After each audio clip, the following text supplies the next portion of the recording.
Now on 105.9 FM and streaming worldwide on the WMAL app. O'Connor and Company.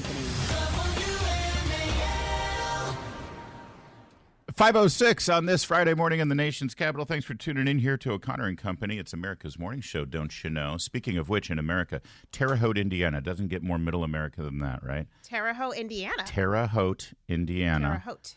Where you can get a room this weekend at the Days Inn for $650 a night. Why am I spending that much there? Because you're going to see the solar eclipse.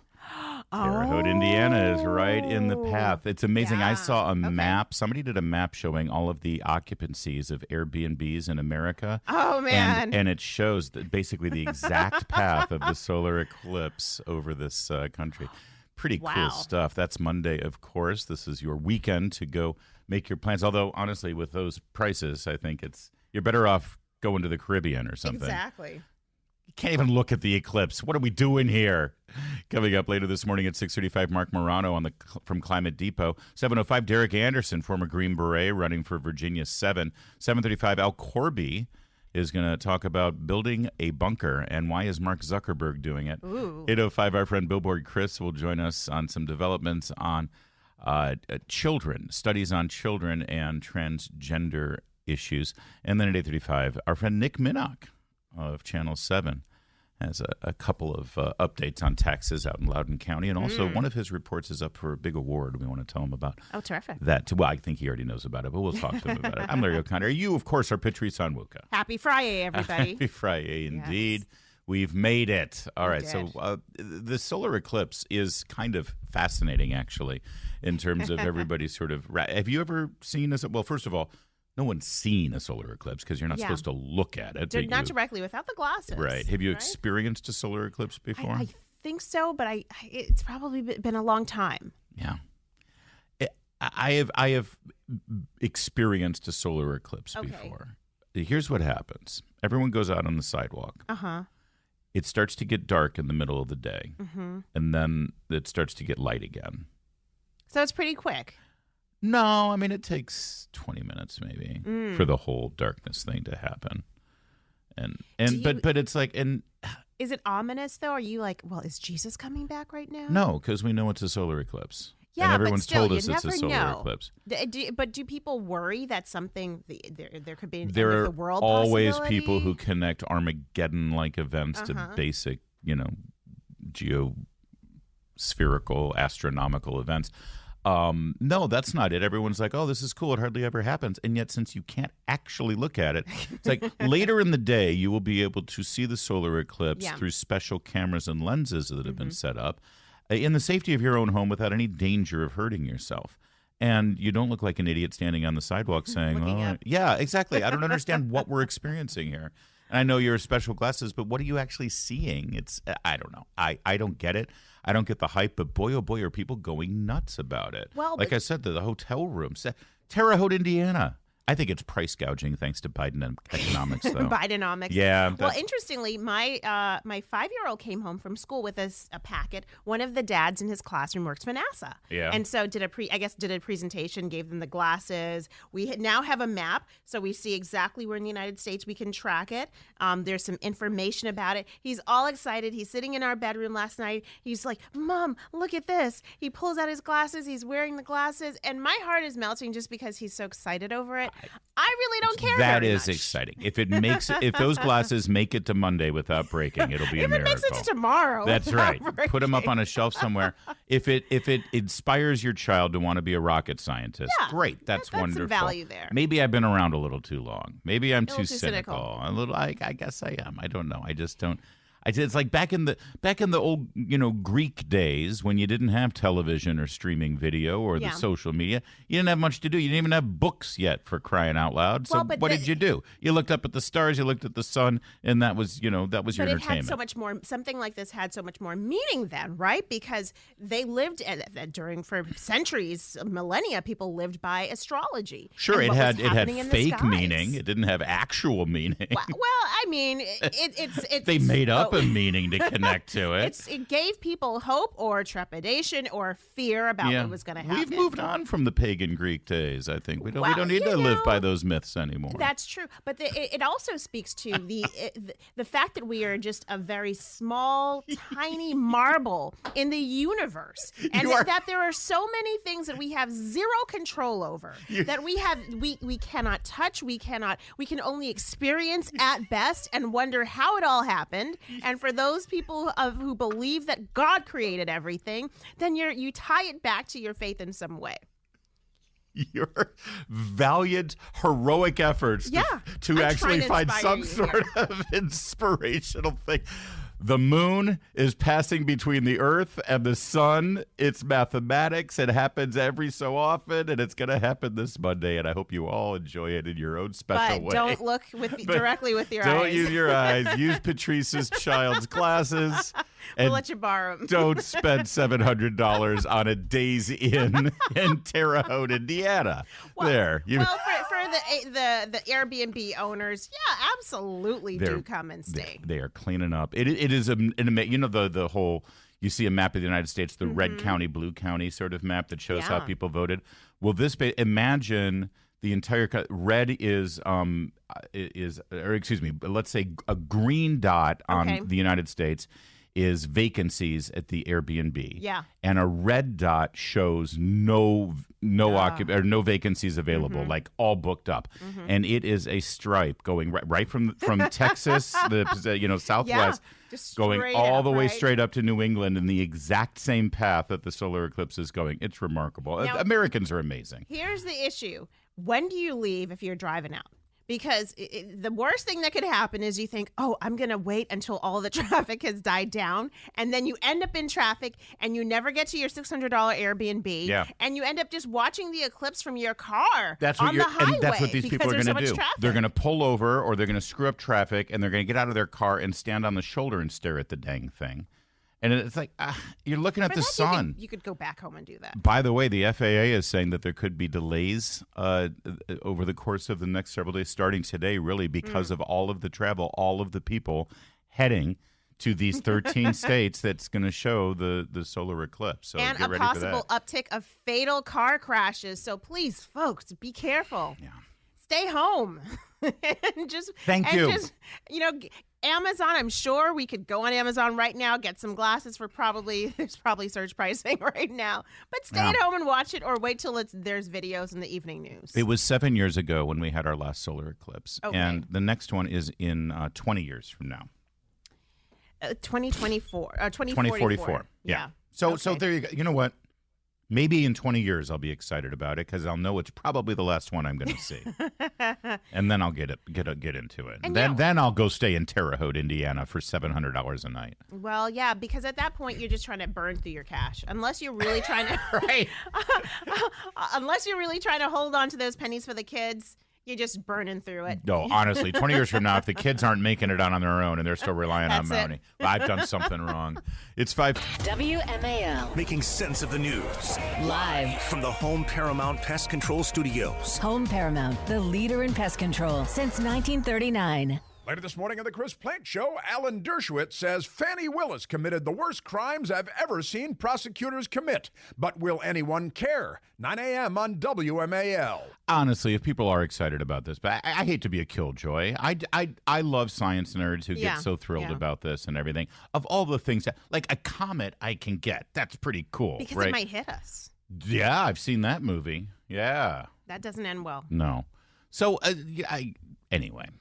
Let's move on to the disaster that is the Biden administration because things have reached beyond insufferably inept here with regard to how they're handling the Middle East situation.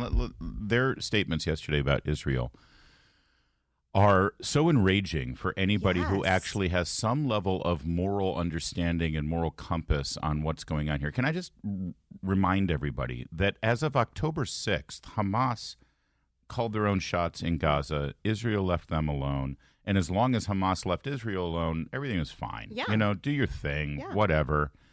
And then they decided to cross the border into Israel and target over 1,000 innocent Israelis, Americans, French, all peacefully attending a music festival. Yeah. Total, the entire festival was complete and total unarmed, innocent civilians. Exactly. They were specifically targeted for slaughter, for mayhem, for mutilation, for sexual assault, and hundreds of them were then taken hostage, many of whom are still being held hostage. To this day. And now everybody's hair is on fire because of a drone attack that killed 7 humanitarian aid workers affiliated with Jose Andres's global food distribution thing. Network. Yeah. And now suddenly, Joe Biden and Antony Blinken yesterday, and Antony Blinken at one point yesterday said that Israel risks becoming indistinguishable from Hamas. This is the most nauseating and outrageous thing I've ever heard from an American. I am ashamed that he represents me on the international stage right now with that kind of moral. I'm sorry, it's ignorance, moral ignorance. Well, first off, I think it's totally untrue. This is war, number one. And in war, there are unfortunate casualties. Sometimes people who are not the targets are intended, they lose their life. When we consider, though, in the grand scheme of the 6 months that this war has been going on for, the care that Israel has taken to root out the evil of Hamas while minimizing the casualties, the casualties of innocence, I kind of think they've actually been very careful and very thoughtful in their approach. Listen, if it were me, I would have just I could say you just firebomb the whole place. Yeah. But you also recognize that you want to ensure the safety of the hostages that have been taken, both Israeli as well as American and others. And so Israel has been doing its best, I think, to try to wage this war in a way that minimizes those casualties. This happened. Now, that said, second point is just that if this was the wrong person to have been caught up, this celebrity chef Jose Andres, because he is well politically connected. He can call up a lot of senators. He has lots of different connections, both in Hollywood but also in Washington. And whenever there is something going on, he brings a lot of goodwill through food, through charitable giving, and all of that good stuff. And I'm sure that builds up a lot of good chips. So he's that a when radical he needs activist. He is a radical. He's a radical activist with a really great PR campaign. And I'm sorry, so let me just be clear here. So if the IDF had mistakenly killed 7 humanitarian workers who weren't affiliated with a huge celebrity who makes giant donations to the Democratic Party, then Biden would be fine with it. I think so. That's my guess because I'm being cynical and agreeing with you right, on it. Because Biden is responsible for killing a family of Afghans with a drone strike, innocent Afghans, as a so-called retaliation to the terror attack that killed 13 service members that he still hasn't actually acknowledged or apologized for in any real way. He killed them. Not one person in the Pentagon was fired for that drone attack that killed those 7 innocent Afghans, and yet the IDF just fired the people who were responsible for this drone attack. They're actually acting more responsibly with regard to the death of these humanitarian people who happen to be affiliated with Jose Andres than Biden ever did or his Pentagon ever did in Afghanistan. But you're absolutely right. He's well politically connected, and so that means we need to upend the entire 70-year relationship we've had with the nation of Israel.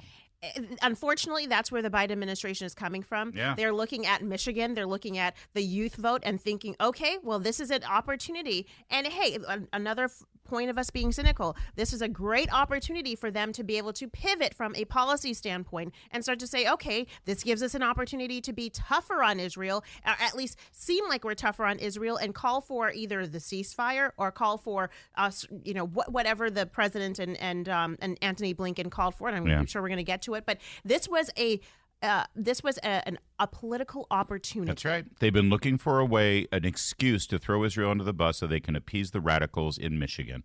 And it looks like they've got it. Yesterday, John Kirby was asked about the phone call that took place between Biden and Netanyahu. Would you characterize this call as an ultimatum? I would characterize this call as very direct, very businesslike, very professional on both sides. Our friend Spencer Brown over at Town Hall points out that those terms, very businesslike, very professional, those are the words the Biden administration used to describe the Taliban when they were planning their exit from Afghanistan. Phil Wegman asked about military victory and whether Israel can still achieve that. At this point in the conflict, does President Biden believe that a military victory against Hamas is possible for Israel? Obviously, that's going to be up to the Israeli Defense Forces and the Israeli government to determine. As I've said many, many times, it's difficult to eliminate an ideology with military means. But you can absolutely, through military means, decapitate their leadership, dry up their resources, eliminate their infrastructure. That's exactly what Israel's been doing. And by the way, it's kind of hard to drain their resources when the Biden administration and Jose Andres are constantly sending resources. Yeah. I'm sorry. Whether it's through aid, whether it's I hate that innocent people are being harmed here. Yeah. But guess what? The leadership of that country, Hamas is still the elected leadership of the people of Gaza. Yeah. And if they care about those people and they are upset that they're starving, there's a really great way for that to stop and for everybody to be at peace. Surrender, give up the hostages, and put down your weapons. You cannot tell me that Hamas is getting away with keeping these hostages and no one in the communities where they are operating and hiding knows about it. Yeah. I'm sorry. That's the truth. Don't be sorry about it. Never be sorry about the truth here. It's 524. Now.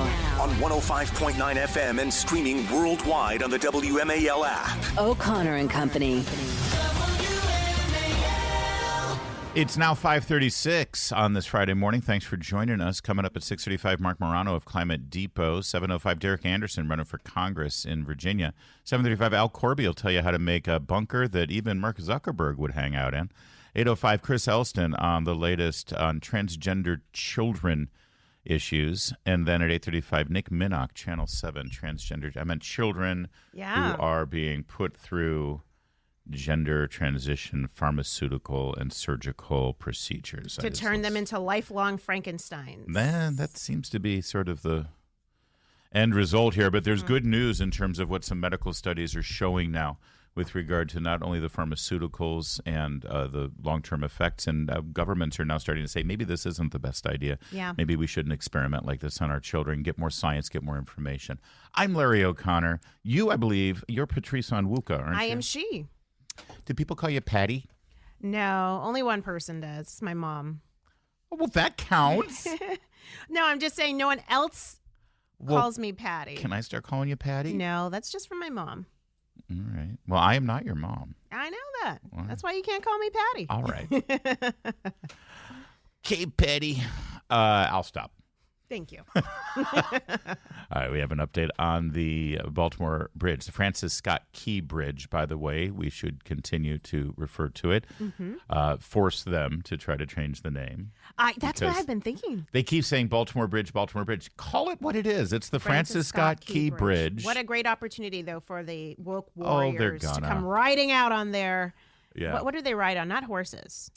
Electric scooters. Yeah, exactly. So either solar paneled or they have a new thing here. If you're really virtue signaling, you can put a little helmet in, and it actually powers the vehicle solely on your own sense of self-satisfaction.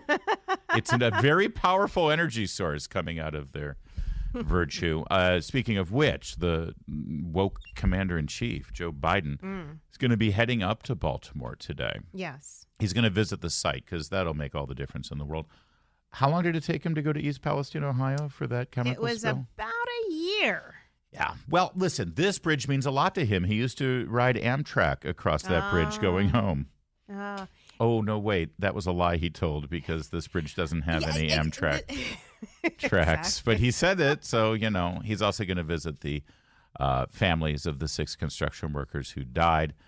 And it's interesting the way Reuters writes this up. Amid growing tensions in the U.S. Congress over using federal dollars to rebuild the bridge. I haven't seen a whole lot of tensions over this. No. What I have seen is some responsible Republicans saying, we're going to have to rebuild the bridge. We get that. But could we at least get as much money, if not all the money, from the shipping company who's actually responsible for this? Exactly. Thank you. In the long run. Rather than just slap the taxpayer with the bill right off the bat. Biden, I mentioned East Palestine. When he was up there finally a year after it happened, he was thumping his chest saying, this railroad company is going to pay for this cleanup. We're not going to let these corporate greedy sons of guns get away with this, and we're going to make sure they pay for all of it.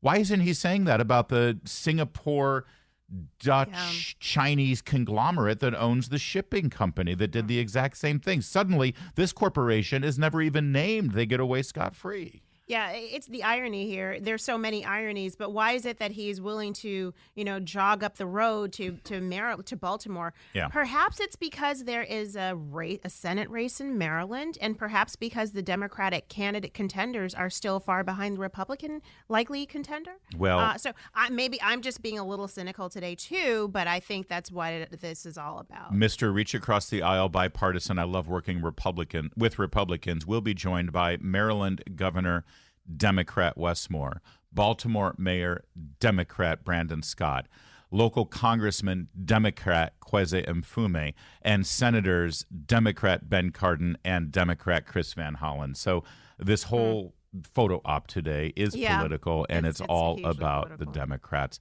Meanwhile, it appears that the U.S. Army Corps of Engineers is expecting to open that new temporary channel to the Port of Baltimore by the end of this month. That's great. That's going to free up commercial shipping that is currently blocked by that collapsed bridge.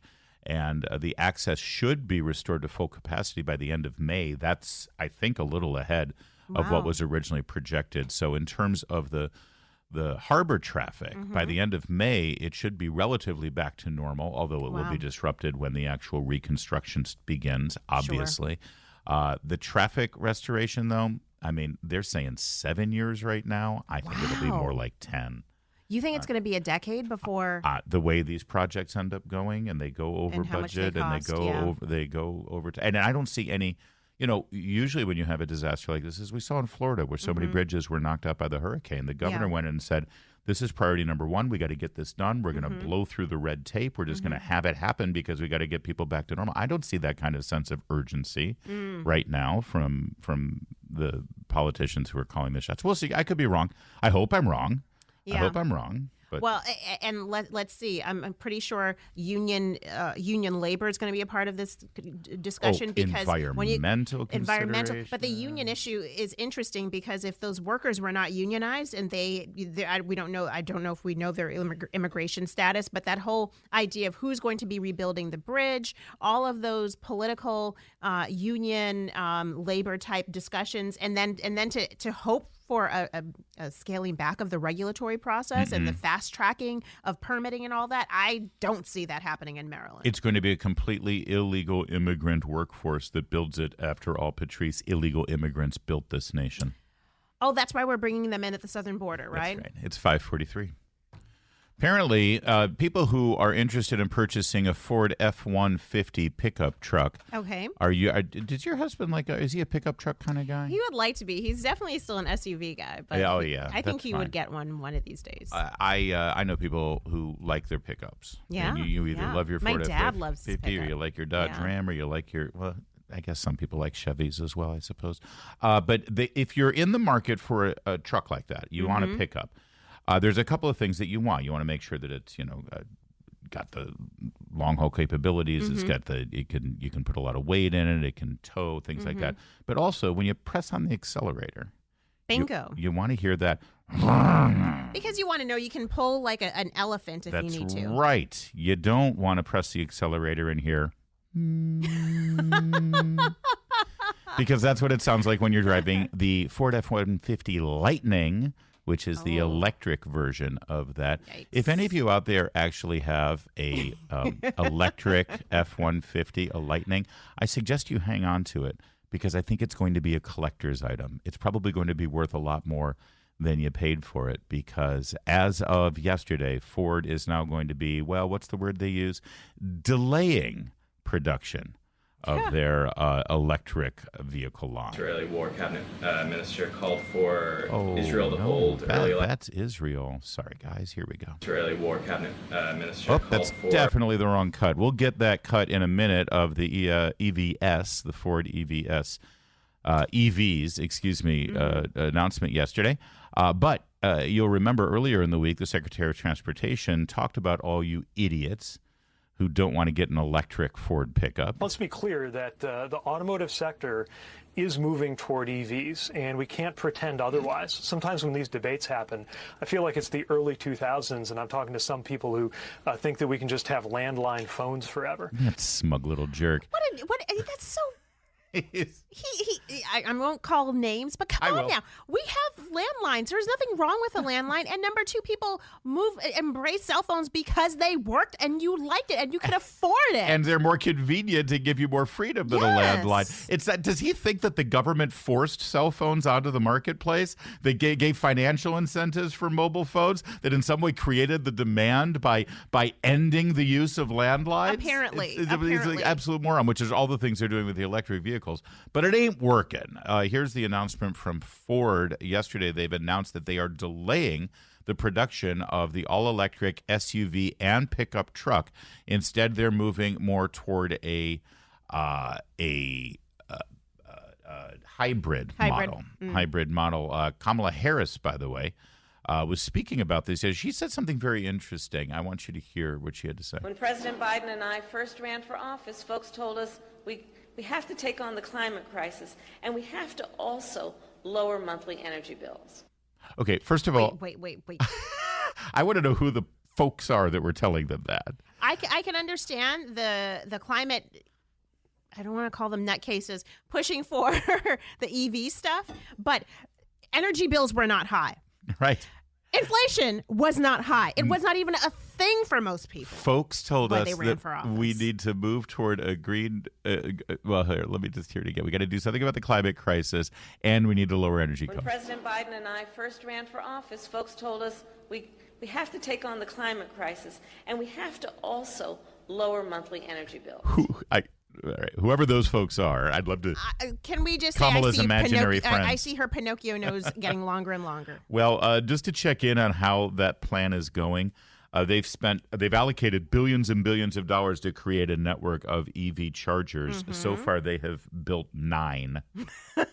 And do they even work? They've built 9 of them. 9. Do they even work? So there you go, tackling the climate crisis. And they forced Ford to revamp their production facilities in Michigan to build all these EVs because there's going to be such a demand that Biden thinks he can create. Government does not create demand on anything except maybe, building bunkers in your backyard. Or demand for government checks. Yeah, they do create that. So the Ford is now suspending the operation of their EV project, their EV experiment. And meanwhile, while she was doing all of that and that all failed, electricity costs right now are up 28.4%, and gas prices are up over 50% since when they took office. So that whole lowering energy costs thing, missed the boat. They're just doing everything wrong. They're not accomplishing any of it. They misheard. They heard we need to do something about climate and raise energy monthly utility bills or energy bills. That's what they misheard. Without actually doing anything about so-called climate. Not that I think anything really needs to be done. And that Inflation Reduction Act, I thought that was the solution, Larry. Yeah. Yeah. Well, it didn't reduce inflation. It never was intended to. We all know that the joke is on us. Yeah. The joke is on us. When Kamala Harris was making her brilliant statement, she was in Charlotte, North Carolina, announcing a $20 billion in awards that will fund tens of thousands of climate and clean energy projects across the country. But of course, Charlotte will be getting quite a bit because I think they can still win North Carolina.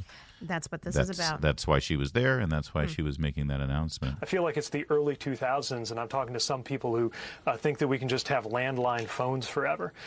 They really should put him out there every day. You know where he was in the early 2000s? Where I was. In high school, maybe starting college. So I don't think he really has a pulse on what people are doing in the 2000s.